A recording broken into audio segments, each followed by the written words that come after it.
한겨울 눈보라가 산을 집어삼키던 날이었습니다.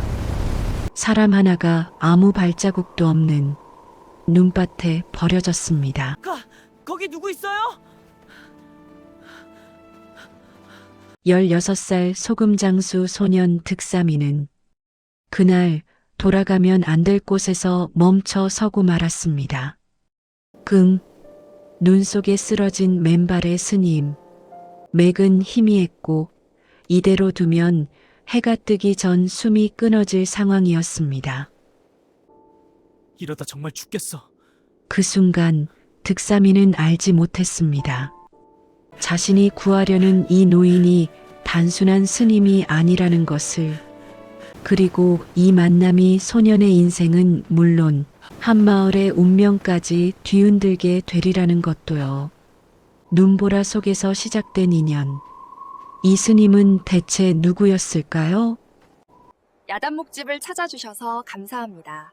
구독과 좋아요는 사랑입니다. 그럼 이야기 시작합니다.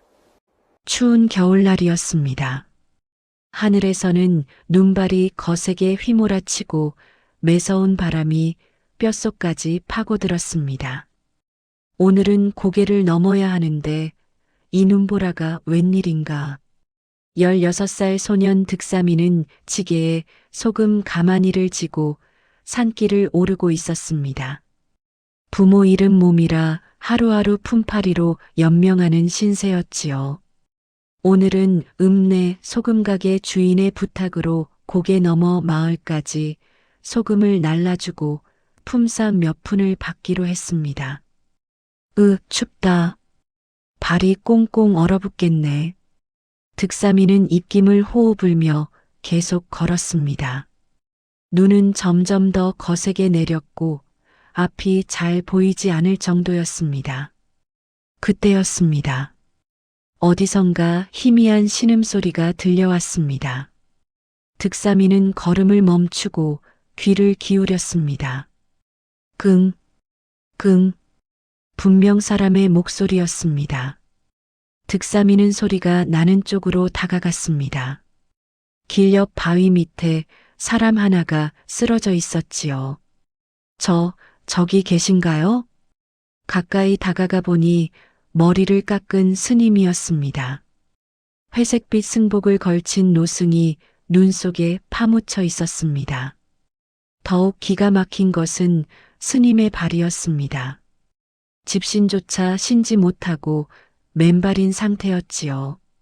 한겨울에 맨발이라니 누가 일부러 이곳에 버린 게 분명하다. 득삼이는 급히 스님의 손을 잡아보았습니다. 얼음장처럼 차가웠습니다. 맥박도 거의 느껴지지 않았지요. 스님, 정신 차리세요. 득삼이가 스님의 몸을 흔들어 보았지만 꿈쩍도 하지 않았습니다. 이대로 두면 틀림없이 얼어 죽을 것이었습니다.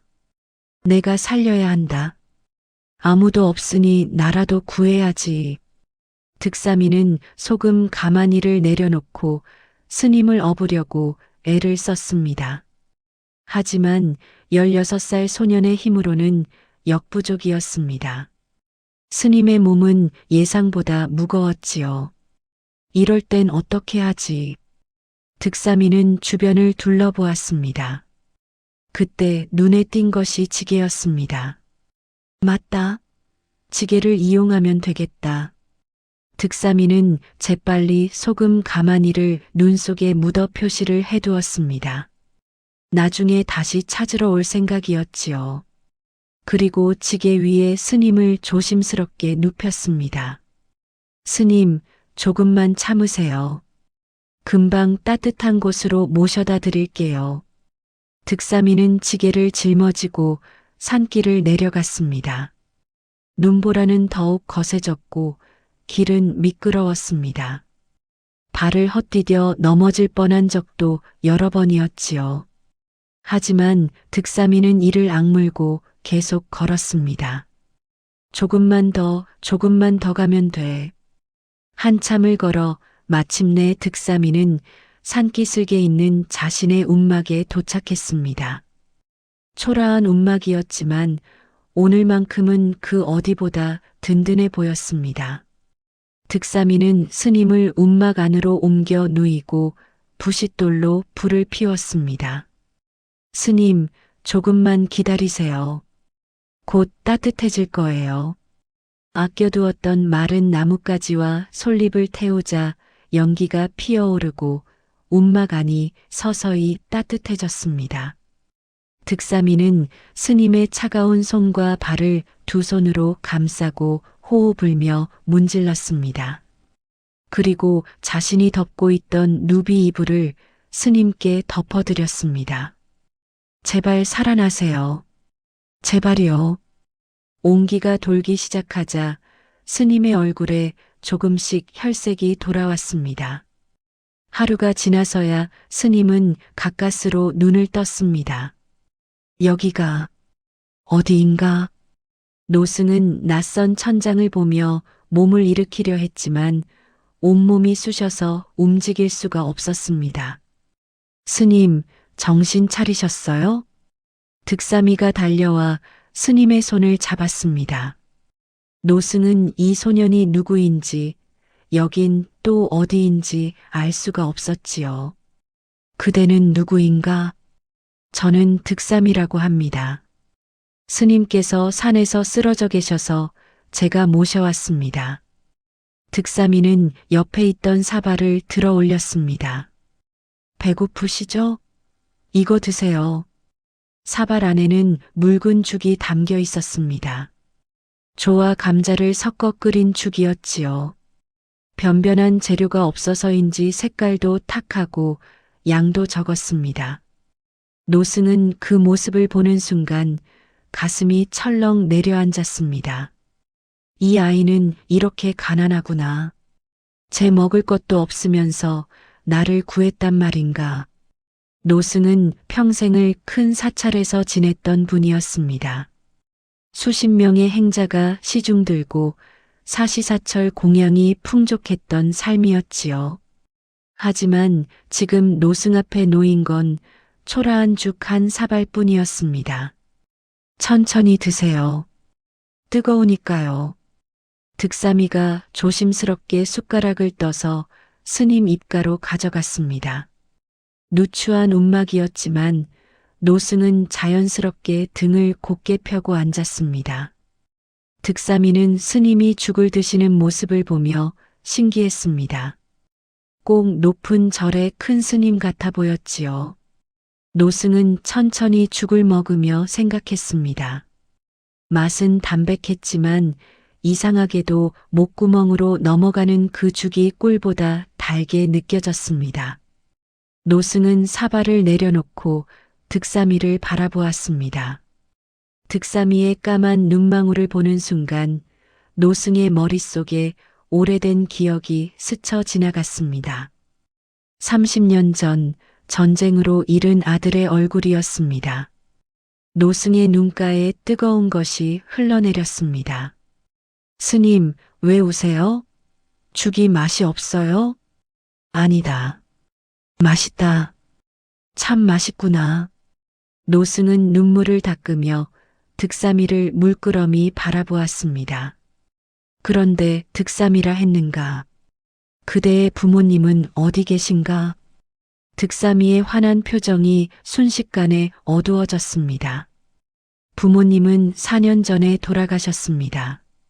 득삼이는 고개를 숙이고 작은 목소리로 이어갔습니다. 아버지는 나무꾼이셨어요. 산에서 나무를 하시다가 맹수에게 물려 돌아가셨고요. 어머니는 그 충격으로 앓다가 가셨습니다. 노승의 얼굴이 굳어졌습니다. 그럼 그대는 혼자 여기서? 네, 홀로 지내고 있습니다. 품팔이를 하면서 근근히 살아가고 있어요. 득삼이의 목소리가 떨렸습니다. 노승은 득삼이의 어깨를 꼭 잡았습니다. 그래서 내가 혼자 이렇게 버티고 있었구나. 괜찮습니다, 스님. 이제 스님이랑 저랑 둘이 있으니까 외롭지 않아요.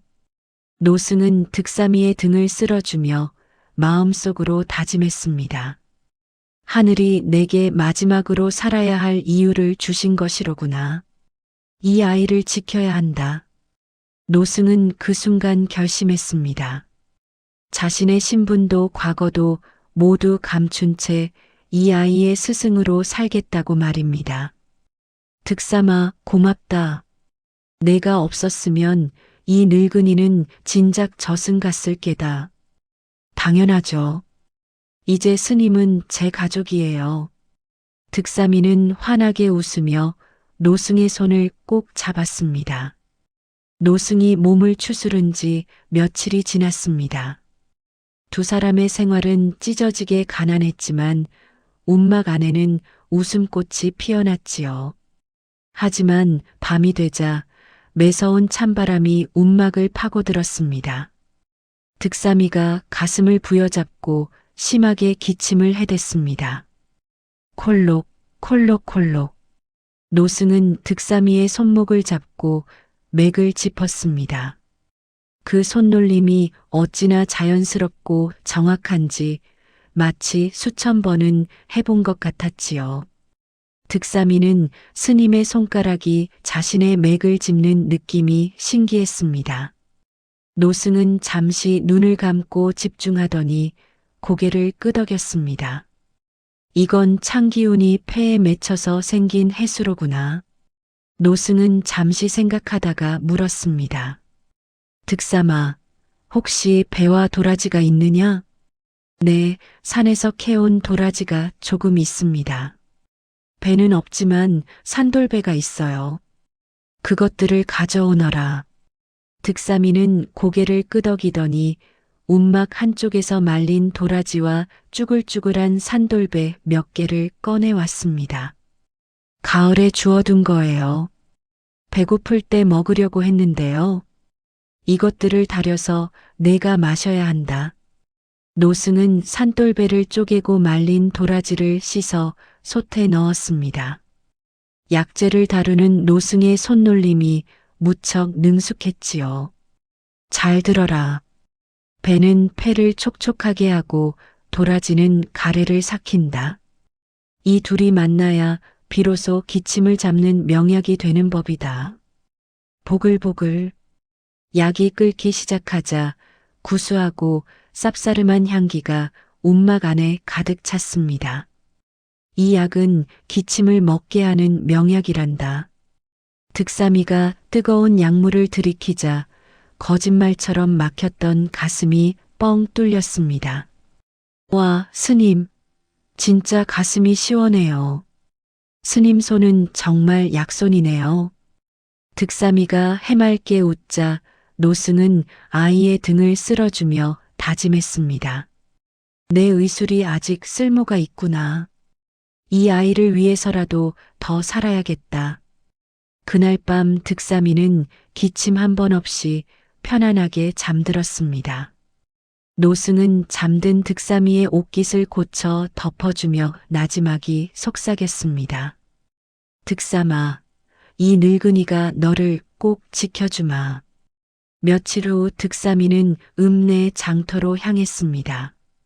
지난번 못 가져다 준 소금을 찾고 산에서 캔 약초를 팔아 쌀 한 되라도 구해야 했기 때문이지요. 읍내 장터는 사람들로 북적였습니다. 득삼이가 장터 한 구석에 자리를 잡으려는데 한가운데서 울음소리가 들려왔습니다. 아이고, 아이고, 나으리. 득삼이는 고개를 돌려 그쪽을 바라보았습니다. 으리으리한 제사상 앞에 40대쯤 되어 보이는 사내가 땅을 치며 통곡하고 있었지요. 제사상에는 온갖 산의 진미가 가득했고 향이 피어올랐습니다. 이 불효자 같으니 어버이처럼 섬기던 나으리를 제대로 모시지 못해 실족하시게 만들다니. 사내는 제사상 앞에 엎드려 오열했습니다. 주변 사람들이 수군거렸지요. 허진사댁 종이 정말 충성스럽구먼. 40년을 한결같이 주인을 섬긴 충복이지. 참 기특한 사람이로구나. 요즘 같은 세상에 저런 충직한 사람 보기 힘들지. 사람들은 그 사내를 칭송했습니다. 하지만 득삼이는 이상한 느낌을 지울 수 없었습니다. 사내가 흐느끼는 틈틈이 주변 사람들의 반응을 슬쩍 살피는 게 보였지요. 사람들이 칭찬하면 더 크게 울부짖었습니다. 저 사람 왜 저렇게 목청껏 우는 걸까? 진짜 같지가 않은데. 득삼이는 본능적으로 몸서리를 쳤습니다. 해가 질 무렵 득삼이는 움막으로 돌아왔습니다. 스님, 오늘 장터에서 이상한 걸 봤어요. 득삼이는 사내가 제사를 지내던 광경을 자세히 이야기했습니다. 그 사람이 나으리가 실족사 하셨다고 하면서 엄청 울더라고요. 근데 왜 그런지 진짜 같지가 않았어요. 꼭 남들한테 보여주려고 우는 것 같았어요. 노승의 얼굴이 순간 굳어졌습니다. 그 사람 이름이 무엇이라 했느냐? 배씨요. 허진사댁 종이었대요. 노승의 손이 미세하게 떨렸습니다. 하지만 득삼이 앞에서는 내색하지 않았지요. 그래, 신경 쓰지 마라. 노승은 애써 태어난 척했지만 그날 밤 잠을 이루지 못했습니다. 겨울이 가고 산에 새싹이 돋는 봄이 왔습니다. 득삼이는 절벽에 매달려 귀한 약초를 캐고 있었지요. 문득 아래를 보니 기와집 담장 안쪽 마루에 한 소녀가 인형처럼 힘없이 앉아 있었습니다. 마을 부자 최진사의 딸 향하였습니다. 절벽에 매달린 득삼이와 눈이 마주친 향아가 깜짝 놀랐습니다. 너는 누구니? 위험하게 거기서 뭐해? 전 득삼이에요. 근데 아씨는 날씨도 좋은데 왜 나오질 않아요? 향아의 표정이 쓸쓸하게 변했습니다. 나는 다리를 못 써. 그래서 마루가 내 세상의 전부야. 득삼이는 아차 싶어 입을 다물었습니다. 미안한 마음에 품을 뒤적거리던 득삼이는 빨갛게 익은 산딸기 몇 개를 꺼냈지요. 이거 드릴게요. 득삼이는 담장 가까이 다가가 잎사귀에 싼 산딸기를 마루 쪽으로 툭 떨어뜨렸습니다. 얼떨결에 받아든 향아의 손에 달콤한 향기가 퍼졌습니다. 그리고 이것도요. 산에서 주운 예쁜 돌이에요. 반짝이는 수정 조각도 건넸습니다. 와, 예쁘다. 향아는 수정 조각을 햇살에 비춰보며 환하게 웃었습니다. 갇혀 지내던 소녀의 얼굴에 오랜만에 생기가 돌았지요. 나중에 또 올게요. 더 재밌는 거 가져올 테니 기다려요. 그날 이후 득삼이는 향아에게 바깥 세상을 전해주는 유일한 친구가 되었습니다. 득삼이가 가져다 주는 꽃과 돌멩이는 향아에게 세상으로 나가는 작은 창문이 되었지요. 평화로운 봄날, 아랫마을에 끔찍한 불청객이 찾아왔습니다. 멀쩡하던 아이들이 갑자기 불덩이처럼 뜨겁더니 온몸에 기괴한 붉은 반점이 피어오른 것입니다. 단순한 열병이 아니었습니다. 아이들은 숨을 헐떡이며 괴로워했고 지난 겨울 궁핍함에 약해진 몸은 속수무책으로 무너졌습니다. 의원들마저 이건 괴질이다라며 도망친 뒤였지요. 참상을 목격한 득삼이가 급히 움막으로 달려왔습니다. 스님, 큰일 났어요. 아랫마을 애들이 숨을 못 쉬어요. 얼굴에 붉은 반점이 돋고 난리가 났어요. 그 순간 노승의 얼굴이 백지장처럼 하얗게 질렸습니다. 안 된다. 그 병은 폐가 굳어서 모두 죽는다. 30년 전 똑같은 병으로 제자들을 잃었던 끔찍한 기억이 노승을 덮쳤습니다. 스님, 의원들도 다 도망갔대요. 아이들이 죽어가는데 그냥 둬요? 득삼이는 노승의 어깨를 흔들며 외쳤습니다. 스님은 제 기침도 고쳐주셨잖아요. 저도 스님처럼 사람을 살리고 싶어요. 제발 가르쳐 주세요. 득삼이의 외침에 노승은 정신이 번쩍 들었습니다. 득삼이의 눈망울을 보니 죽은 제자의 얼굴이 겹쳐 보였지요. 그래, 이번엔 달라야 한다. 이번엔 지켜야 한다. 떨리는 입술을 꽉 깨물고 일어섰습니다. 득삼아, 잘 들어라. 네, 스님. 이건 시간 싸움이다. 열을 내리는 시호와 피부의 도끼를 밖으로 빼내는 승마를 써야 한다. 노승의 목소리가 단호해졌습니다. 단, 비율이 중요하다. 승마를 너무 많이 쓰면 기운이 빠져 위험하니 비율을 지켜야 한다. 그리고 여기에 감초를 한 줌 넣어 독성을 누그러뜨려라. 득삼이는 노승의 말을 머릿속에 새겼습니다. 할 수 있겠느냐? 노승이 득삼이의 눈을 똑바로 쳐다보며 물었습니다. 득삼이는 고개를 끄덕였습니다. 네, 할 수 있어요. 제가 꼭 살려올게요. 득삼이는 밤을 새워 약초를 정성껏 다렸습니다. 날이 밝자 득삼이는 약 단지를 들고 마을로 달려갔습니다. 하지만 마을 사람들의 반응은 냉담했지요. 재수없게 거지가 어딜 들어와? 그 더러운 손으로 만든 걸 먹고 아이가 잘못되면 책임질 거냐? 사람들은 득삼이를 쫓아냈습니다. 득삼이는 돌부리에 걸려 넘어지며 무릎이 깨졌지만 약 단지만은 필사적으로 지켰습니다. 제발이요. 이거 진짜 약이에요. 아무리 외쳐도 돌아오는 건 욕설뿐이었습니다. 득삼이는 마지막으로 마을 어귀에 쓰러져가는 초가집을 찾았습니다. 의원조차 포기한 집이었지요. 아주머니 속는 셈 치고 딱 한 번만 먹여보세요. 아이를 안고 울던 안악은 지푸라기라도 잡는 심정으로 득삼이가 내민 약사발을 받아 아이에게 흘려 넣었습니다. 그때 마을 사람들이 몽둥이를 들고 쫓아왔습니다. 저놈 잡아라. 우리 아이들 죽이려는 놈이다. 득삼이는 필사적으로 도망쳤습니다. 돌멩이가 날아와 머리를 맞췄지만 계속 달렸습니다. 다음 날 새벽 기적이 일어났습니다. 득삼이의 약을 먹은 아이가 깨어난 것입니다. 열이 내리고 숨도 편안해졌지요. 아이고, 우리 아이가 살았어요.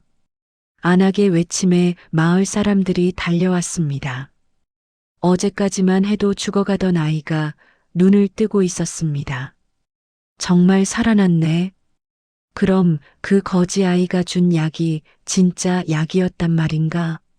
소문은 빠르게 퍼졌고 사람들은 득삼이를 찾기 시작했습니다.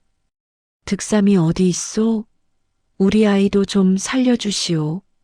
사람들이 움막으로 몰려왔습니다. 어제까지 돌을 던지던 바로 그 사람들이었습니다. 노승과 득삼이는 밤낮 없이 약을 다렸습니다. 마을의 모든 아이들을 치료하기 위해서였습니다. 며칠 후 마을은 다시 웃음을 되찾았습니다. 아이들이 모두 건강해진 것입니다. 정말 고맙다, 득삼이. 우리 아이 살려주셔서 감사합니다. 마을 사람들은 득삼이와 노승에게 깊이 절했습니다. 하지만 득삼이는 고개를 저었습니다. 저는 스님께서 가르쳐 주신 대로 했을 뿐이에요. 그날 이후 득삼이와 노승의 이름은 온 마을에 퍼졌습니다. 멀리서도 사람들이 찾아와 병을 고쳐달라고 했지요. 한편 최진사댁의 향아도 소문을 들었습니다. 득삼이가 그런 일을 했다고? 향아는 득삼이를 다시 보게 되었습니다. 그리고 아버지께 부탁했습니다. 아버지, 제 다리도 득삼이와 그 스님께 보여드리면 어떨까요? 최진사는 처음엔 망설였지만 딸의 간청을 이기지 못하고 노승과 득삼이를 집으로 초대했습니다. 노승은 향아의 다리를 살펴보았습니다.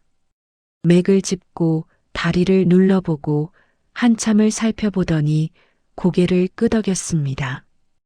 고칠 수 있습니다. 정말입니까? 최진사의 얼굴이 환해졌습니다. 다만 시간이 걸릴 것입니다. 매일 침을 놓고 약을 먹이고 운동을 시켜야 합니다. 무엇이든 하겠습니다. 그날부터 노승과 득삼이는 매일 최진사 댁을 방문했습니다. 노승은 침을 놓고 득삼이는 향아의 다리를 주물러주고 운동을 도왔습니다. 한 달이 지나자 향아의 발가락이 움직이기 시작했습니다. 2달이 지나자 발목을 움직일 수 있게 되었습니다. 저 제 다리가 움직여요. 향아는 눈물을 흘리며 기뻐했습니다. 3달이 지나자 향아는 지팡이를 짚고 걸을 수 있게 되었습니다. 처음으로 마루를 벗어나 마당을 걸은 날 향아는 눈물을 흘렸습니다. 고마워요, 득삼이. 스님도 정말 감사드립니다. 최진사는 큰 보답을 하고 싶었지만 노승은 손사래를 쳤습니다. 보답은 필요 없습니다. 다만 노승은 잠시 말을 멈추었습니다.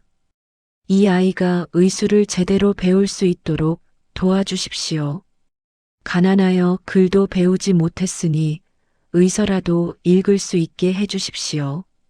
최진사는 기꺼이 응했습니다. 그럼 우리 집 사랑방을 쓰시오. 제 서책도 모두 보셔도 좋습니다. 그렇게 득삼이는 낮에는 사람들을 치료하고 밤에는 의서를 공부하는 나날을 보냈습니다. 하지만 평화는 오래가지 않았습니다. 어느 날 밤 검은 그림자들이 움막을 포위했습니다. 허진사댁 종이었던 배씨가 보낸 자객들이었습니다. 배씨는 노승이 살아있다는 소문을 듣고 두려움에 떨었습니다. 노승이 돌아와 진실을 밝힌다면 자신이 가로챈 재산과 지위는 물거품이 될 것이었습니다. 저놈들을 없애라. 쥐도 새도 모르게 죽여야 한다. 갑자기 매캐한 냄새가 코를 찔렀습니다. 무슨 냄새지? 득삼이는 눈을 뜨자마자 벌떡 일어났습니다. 움막에 연기가 자욱하고 밖에서는 불길이 치솟고 있었지요. 불이야. 스님. 득삼이는 노승을 흔들어 깨웠습니다. 노승은 정신을 차리고 주변을 둘러보았습니다. 불길이 벌써 출입구까지 번지고 있었지요. 득삼아, 젖은 옷으로 몸을 감싸라. 득삼이는 황급히 물독의 물을 옷에 끼얹고 젖은 옷으로 노승을 감쌌습니다. 스님, 제 등에 엎이세요. 노승은 득삼이 등에 엎이며 품을 소중히 움켜쥐었습니다. 속적삼 안에 숨겨둔 붉은 비단 주머니였지요. 문을 박차고 나가거라. 득삼이는 이를 악물고 문을 박차고 나갔습니다. 뜨거운 불길이 온몸을 감쌌지만 젖은 옷 덕분에 화상을 입지는 않았지요. 득삼이는 있는 힘을 다해 달렸습니다. 뒤에서 움막이 무너지는 소리가 들렸습니다. 거기 있다. 놓치지 마라. 어둠 속에서 검은 옷을 입은 자객들이 나타났습니다. 득삼이는 노승을 업고 숲속으로 달렸습니다. 어둠 속에서도 길을 잘 알고 있었기 때문에 자객들을 따돌릴 수 있었지요. 한참을 달린 끝에 득삼이는 바위 틈에 몸을 숨겼습니다. 멀리서 움막이 타고 있었습니다. 붉은 불길이 하늘을 밝히고 있었지요. 득삼이는 그 광경을 보며 주저앉았습니다. 스님, 우리 이제 끝났어요. 집도 다 타고 약초도 다 타고 눈물이 주르르 흘러내렸습니다. 노승은 재투성이가 된 득삼이를 일으켜 세웠습니다. 득삼아, 산불이 나서 나무가 다 타버려도 뿌리가 살아있으면 봄에 다시 싹이 돋는단다. 노승은 득삼이의 어깨를 꽉 잡았습니다. 집은 탔지만 너와 내가 살아있지 않느냐? 사람이 산다는 건 타버린 잿더미 위에도 다시 집을 짓는 일이다. 노승은 득삼이의 얼굴을 마주 보았습니다. 내가 나의 뿌리고 내가 너의 흙이니 우리는 다시 일어설 수 있다. 득삼이는 옷소매로 눈물을 벅벅 닦았습니다. 네, 스님만 계시면 저는 다시 할 수 있어요. 득삼이는 고개를 끄덕이며 일어섰습니다. 두 사람은 어둠 속을 걸었습니다. 그때 저 멀리서 불빛이 보였습니다. 최진사댁이었습니다. 스님, 저기 향아가 있는 곳이에요. 그래, 가보자. 두 사람은 최진사댁을 향해 걸었습니다. 대문 앞에 도착한 두 사람.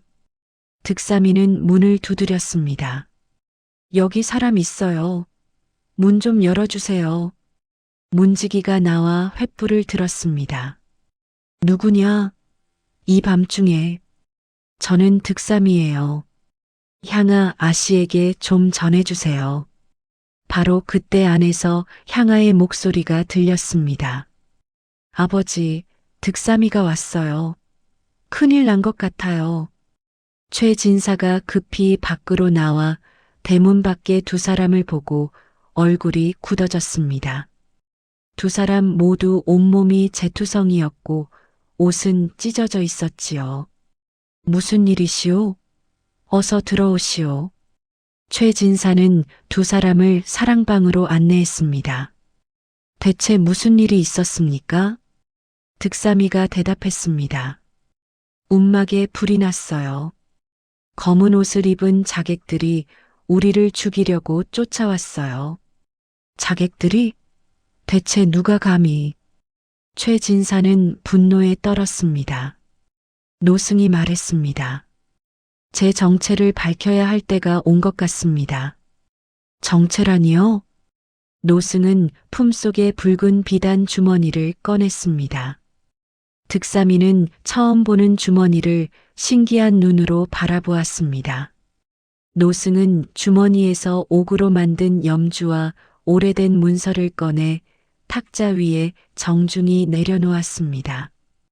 최진사는 염주를 들여다보았습니다. 용 문양 아래 작은 글씨가 새겨져 있었지요. 대웅전, 주지. 최진사의 손이 떨렸습니다. 문서를 펼쳐보니 붉은 도장이 선명하게 찍혀 있었습니다. 금강산 유점사 주지 임명장. 노승은 낮지만 기품 있는 목소리로 말했습니다. 저는 지난 경진년까지 금강산 유점사의 주지로 있었던 해명이라 하옵니다. 득삼이는 눈이 휘둥그레해졌습니다. 스님이 큰 절의 주지 스님이셨어? 최진사는 자리에서 벌떡 일어나 황급히 합장했습니다. 아니, 금강산 유점사의 해명 대사님이십니까? 그 전설이 그리 불러주시니 황송하옵니다. 어르신 같은 귀한 분이 어찌하여 이 작은 고을에 계셨습니까? 노승은 깊은 한숨을 내쉬었습니다. 환속하기 전 종이었던 배 씨가 재산을 노렸습니다. 그자가 저를 산에 버리고 죽었다고 소문을 냈지요. 하지만 이 아이가 저를 구해주었습니다. 노승은 득삼이의 어깨를 감싸며 말했습니다. 이 아이가 없었다면 저는 진작 얼어 죽었을 겁니다. 최진사의 얼굴이 점점 굳어졌습니다. 그 배 씨라는 자가 감히 그자가 오늘 밤 자객을 보낸 것이군요. 그렇습니다. 용서할 수 없는 일입니다. 당장 관아에 알려 배 씨를 잡아오겠습니다. 최진사는 밖으로 나가 하인들을 불렀습니다. 당장 관아로 달려가 포졸들을 불러라. 배 씨를 잡아야 한다. 득삼이는 노승을 바라보았습니다. 스님, 정말 대단하신 분이셨네요. 노승은 득삼이의 머리를 쓰다듬었습니다. 이제 곧 모든 게 끝날 게다. 다음 날 아침 포졸들이 관아 마당으로 배 씨를 끌고 왔습니다. 놓아라. 놓으라고. 배 씨는 발버둥을 쳤지만 포졸들은 그를 마당 한가운데 무릎 꿇렸습니다. 현감이 위험 있는 목소리로 물었습니다. 배 씨, 너의 죄를 알겠느냐? 억울합니다. 배 씨는 고개를 들어 현감을 바라보았습니다. 제가 무슨 죄를 지었단 말입니까? 내 놈이 주인을 배신하고 재산을 가로챈 것, 그리고 주인을 산에 버려 죽이려 한 것, 이것이 죄가 아니고 무엇이냐? 아닙니다. 그건 오해입니다. 배 씨는 억울하다는 듯 목청을 높였습니다. 제가 40년을 허진사 밑에서 개처럼 일하며 이 집안 재산을 불렸습니다. 배 씨는 현감을 똑바로 쳐다보며 외쳤습니다. 진사님 돌아가시고 혈육도 없는데 그 공을 인정받아 제가 관리하는 게 마땅하지 않습니까? 이놈! 현감이 노리를 띤 목소리로 외쳤습니다. 바로 그때 내실에서 노승이 나왔습니다. 배 씨는 노승을 보자 얼굴이 새하얗게 질렸습니다. 나으리. 어떻게? 노승의 목소리는 얼음처럼 차가웠습니다. 내가 나를 산에 죽었다고 소문을 냈지. 그런데 내가 살아 돌아왔다. 노승은 배 씨를 노려보았습니다. 그 눈빛에는 배신의 아픔과 분노가 담겨 있었지요. 배 씨는 급히 머리를 조아렸습니다. 나으리, 오해입니다. 저는 그저 입 닥쳐라. 노승의 일갈에 배 씨는 움찔했습니다. 노승은 한 걸음씩 배 씨에게 다가갔습니다. 내가 불린 재산이라고? 노승의 목소리가 떨렸습니다. 내가 불린 재산이 아니라 내가 가지고 있던 재산이다. 그 은혜를 도둑질로 갚다니 내 놈은 짐승만도 못하다. 노승의 목소리에 온 마당이 조용해졌습니다. 배 씨는 다시 변명을 늘어놓았습니다. 하지만 나으리께는 자식이 없지 않습니까? 재산을 물려받을 사람도 없는데. 노승은 득삼이의 어깨를 감싸며 말했습니다. 내 자식이 없다고? 노승은 득삼이를 자신의 곁으로 끌어당겼습니다. 여기 내 목숨을 구해준 이 아이가 내 아들이다. 득삼이는 노승을 올려다보았습니다. 노승은 따뜻하지만 단호한 목소리로 말했습니다. 배 씨는 입을 버둥거렸지만 더 이상 할 말이 없었습니다. 마당에 모인 사람들이 웅성거리기 시작했습니다. 저 종놈이 주인을 배신했다니, 40년을 섬기고도 저런 짓을 하다니 짐승만도 못한 놈이로군. 포승줄에 묶인 배 씨는 끝까지 발악했습니다. 억울합니다. 저 늙은이가 거지놈과 짜고 저를 모함하는 겁니다. 제가 40년을 개처럼 일했습니다. 그때 득삼이가 당당하게 앞으로 나섰습니다. 거짓말 마세요. 아저씨가 자객들 시켜서 우리 집에 불 질렀잖아요. 잠시 후 붙잡혀온 자객의 두목이 배 씨가 시킨 것을 실토하자 배 씨의 얼굴이 사색이 되었습니다. 현감은 배 씨를 내려다보며 불호령을 내렸습니다. 이 이놈, 주인을 배신한 죄 용서받을 수 없다. 너의 전 재산을 몰수하여 주인에게 돌려주고 너는 곤장 100대를 맞은 후 유배를 보내도록 하겠다. 안 됩니다. 내 재산, 내 돈. 배 씨는 처참하게 끌려나가 곤장을 맞았고 사람들은 환호했습니다. 득삼이는 노승의 손을 꼭 잡았습니다. 스님, 이제 나쁜 사람 다 벌 받았으니까 우리 두 다리 뻗고 자요. 노승은 득삼이의 머리를 쓰다듬으며 눈물을 닦았습니다. 그래, 이제 정말 끝났구나. 심판이 끝난 후 노승과 득삼이는 최진사의 배려로 마을 입구에 집을 마련받았습니다. 배 씨에게서 되찾은 재산도 모두 돌아왔지요. 스님, 이제 옛날에 살던 큰 사찰로 돌아가실 거예요? 득삼이가 조심스럽게 물었습니다. 노승은 고개를 저었습니다. 아니다. 그 큰 사찰에는 더 이상 좋은 기억이 없구나. 노승의 목소리가 잠시 떨렸습니다. 제자들도 신도들도 모두 그곳에서 잃었으니 그럼 어디로 가실 건데요? 득삼아, 너는 어디로 가고 싶으냐? 저요? 저는 스님만 계시면 어디든 좋아요. 노승은 득삼이를 꼭 안아주었습니다. 그럼 우리 여기 이 고을에 터를 잡자꾸나. 정말요? 그래. 그리고 의원을 열 거다. 노승은 창밖을 바라보았습니다. 가난해서 의원을 못 부르는 사람들을 돌보는 의원 말이다. 우와, 좋아요. 득삼이는 환하게 웃었습니다. 최진사는 마을 입구에 좋은 땅과 집을 마련해 주었습니다. 노승과 득삼이는 그곳에서 새로운 삶을 시작했지요. 대문 위에는 해명당이라는 현판이 걸렸습니다. 소문은 금방 퍼졌습니다. 들었어? 그 의원은 돈 없어도 진료를 해준대. 정말? 그럼 우리 아이 좀 보여줘야겠네. 사람들이 하나둘씩 찾아왔습니다. 노승은 부자든 가난한 사람이든 차별 없이 진료했고 득삼이는 옆에서 열심히 배웠습니다. 향아도 자주 의원을 찾아왔습니다. 다리가 완전히 나은 향아는 이제 마당을 뛰어다닐 수 있었지요.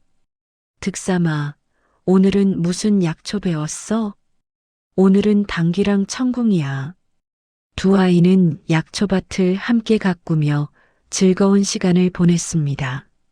세월이 흘렀습니다. 봄이 가고 여름이 왔습니다. 여름이 가고 가을이 왔습니다. 가을이 가고 겨울이 왔고 다시 봄이 찾아왔습니다. 해명당은 점점 유명해졌고 먼 곳에서도 사람들이 찾아왔습니다. 노승과 득삼이는 바쁘지만 행복한 나날을 보냈습니다. 어느 날 해명당의 한 젊은 선비가 찾아왔습니다. 얼굴이 창백하고 기운이 없어 보였지요. 의원님, 제가 과거를 준비하는 선비인데 요즘 잠을 제대로 못 자고 가슴이 두근거려 책을 읽을 수가 없습니다. 노승은 선비의 맥을 짚어보더니 고개를 끄덕였습니다. 이는 심화가 성에서 생긴 병이로구나. 과도한 걱정과 긴장으로 마음에 불이 일어 심장이 편안하지 못한 것이다. 노승은 득삼이에게 눈짓을 했습니다. 득삼아, 이럴 때는 어떤 약을 써야 하는지 아느냐? 득삼이는 잠시 생각하더니 대답했습니다. 산조인과 용안육으로 마음을 안정시키고 황금과 황련으로 심화를 내려야 합니다. 옳다. 그런데 여기에 한 가지를 더 넣어야 한다. 무엇일까? 득삼이는 고개를 갸웃거렸습니다. 노승이 미소를 지으며 말했습니다. 감초다. 감초는 모든 약을 조화롭게 만들어 몸이 편안히 받아들이게 한단다. 약이란 것은 단순히 병을 없애는 것이 아니라 몸 전체의 조화를 되찾는 것이니라. 아, 그렇군요. 득삼이는 노승의 가르침을 받아 적으며 깊이 새겼습니다. 그 선비는 얼마 후 과거에 급제했고 해명당을 찾아와 깊이 절했습니다. 의원님과 득삼 형님 덕분에 제가 건강을 되찾고 과거에 합격할 수 있었습니다. 선비는 은자 몇 냥을 내밀었지만 노승은 손사래를 쳤습니다. 그대의 건강이 돌아온 것으로 충분하오. 이 돈은 더 가난한 이들을 위해 쓰시오. 선비는 눈물을 흘리며 떠났고 그 이야기는 온 고을에 퍼졌습니다. 또 어느 날은 한 임산부가 급히 실려왔습니다. 해산의 고통 속에서 아이가 나오지 않아 목숨이 위태로운 상황이었습니다. 마을의 산파도 포기한 상태였지요. 의원님, 제발 우리 며느리를 살려주십시오.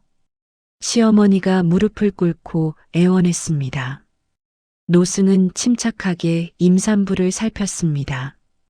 아이의 자리가 바르지 않구나. 득삼아, 뜨거운 물과 깨끗한 천을 준비해라. 노승은 침을 놓아 기혈의 흐름을 바로잡았습니다. 그리고 득삼이에게 말했습니다. 득삼아, 내가 침을 놓은 자리를 잘 보거라.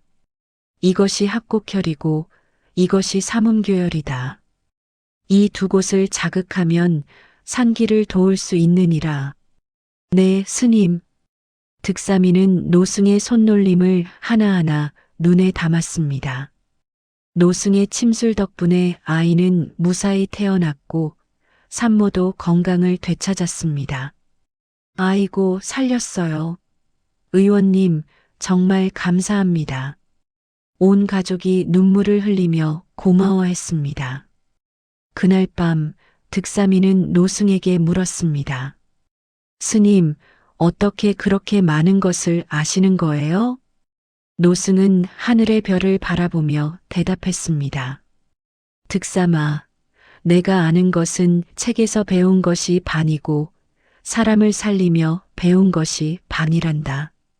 책은 원리를 가르쳐 주지만 진짜 의술은 사람을 대하며 배우는 것이니라. 그럼 저도 스님처럼 훌륭한 의원이 될 수 있을까요? 너는 이미 훌륭한 의원이 되었다. 노승은 득삼이의 어깨를 두드렸습니다. 내가 날 구할 때부터 이미 의원의 마음을 가지고 있었느니라. 의술은 기술이 아니라 마음이다. 사람을 살리고자 하는 마음, 그것이 가장 중요한 약이란다. 득삼이는 노승의 말을 가슴 깊이 새겼습니다. 그 후로도 해명당에는 온갖 환자들이 찾아왔습니다. 부잣집 도련님부터 행상, 농부, 심지어 거지까지.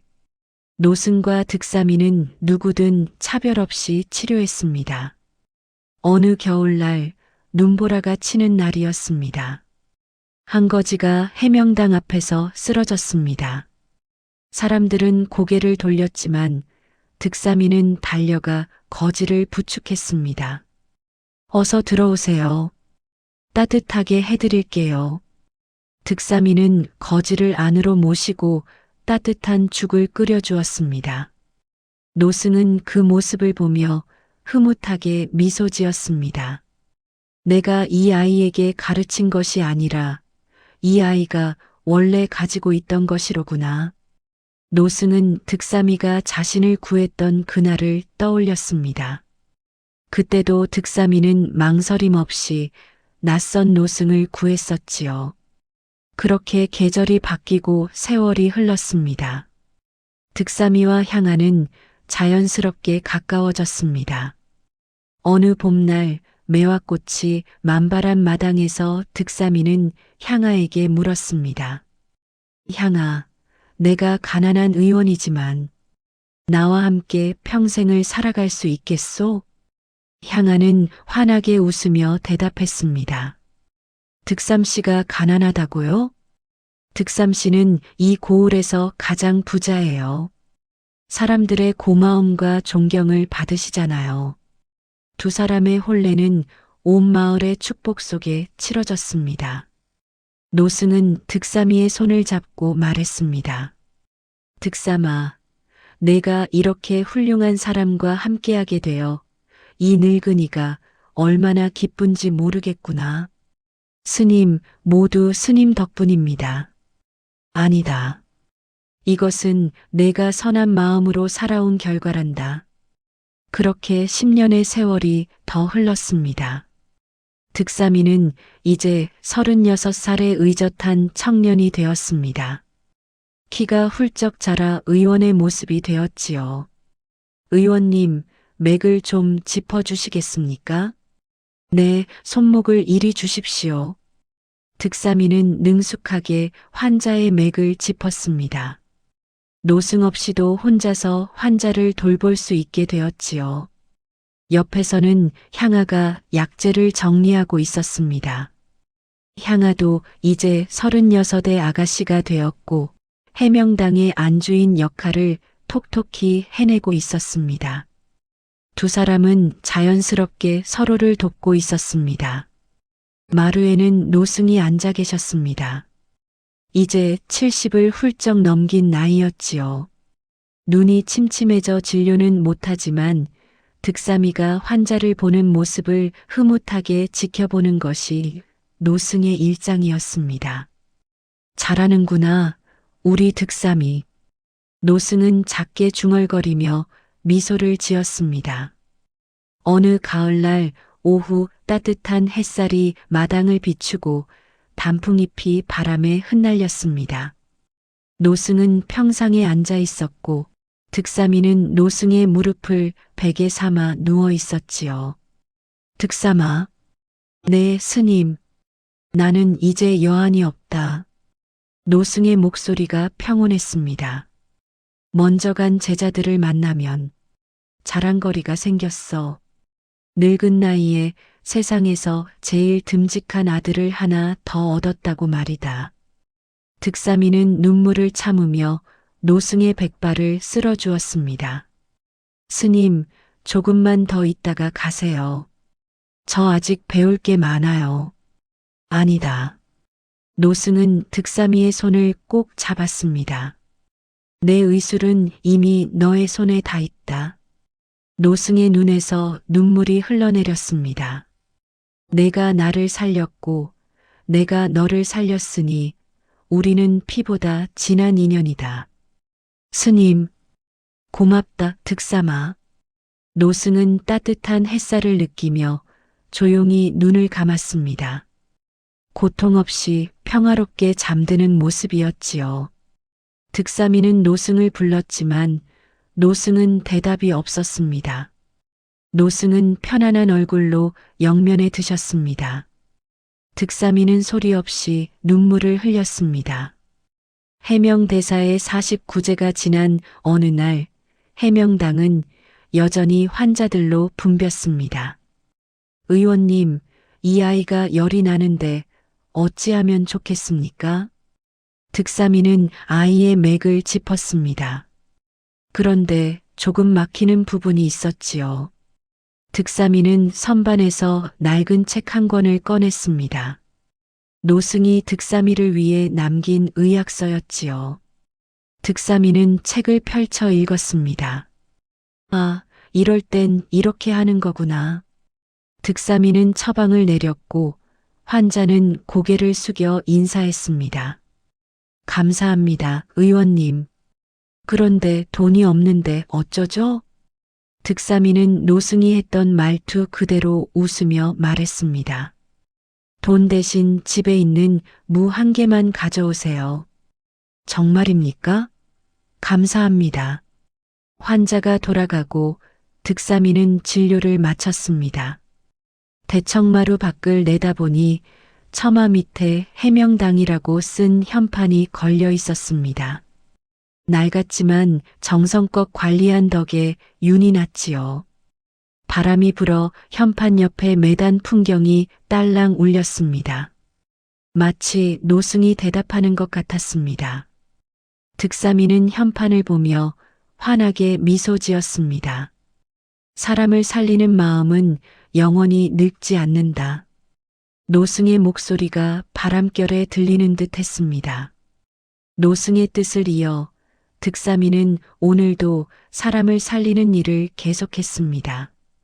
이야기는 여기서 끝나지만 인연은 계속 이어졌으면 합니다. 구독과 좋아요로 함께 해주시면 더 깊은 이야기로 다시 찾아뵙겠습니다.